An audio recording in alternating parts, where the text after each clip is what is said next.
Lucio era una persona molto gentile, molto cortese, era un amico, quindi si fa anche fatica. La fatica di accettare che Lucio Toniello e la compagna Irma Schweiger non ci siano più, morti ieri sera nello schianto lungo la Feltrina, un nido di Pederobba. La loro auto, un Audi A4, che impatta con una Passat per poi finire sul fossato laterale. Per la famiglia di Cavaso, madre, padre e due bambini, il ricovero immediato all'ospedale di Montebelluna. Per i due settantenni più nulla da fare. Si ipotizza un malore, ma forse anche un sorpasso azzardato. Comunque le due auto hanno impattato ad alta velocità, carambolando più volte sulla strada. Uno schianto violentissimo che nulla delle protezioni sull'Audi è riuscita a mitigare. Lucio Toniello, 72 anni, e Irma Schweiger, 70, hanno perso la vita sul colpo.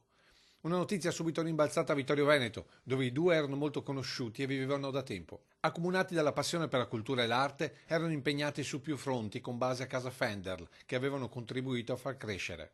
Lui era uno dei rappresentanti di Per Inciso, che è un'associazione che lavora sull'arte pittorica, scultore, e, soprattutto. E, poi è stato per 5 anni nel direttivo della Consulta, dove siamo adesso, del Centro Culturale, e quindi ci siamo conosciuti bene, insomma abbiamo lavorato parecchio insieme.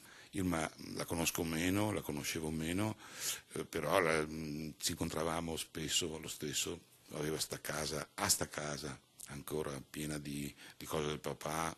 Figlia del pittore Vittorio Schweiger, aveva istituito da poco, anche su suggerimento di Lucio, una borsa di studio per giovani musicisti. Un sodalizio culturale il loro e non solo. Sì, sì, sì, spirituale, culturale e umano naturalmente, perché si volevano bene, quindi.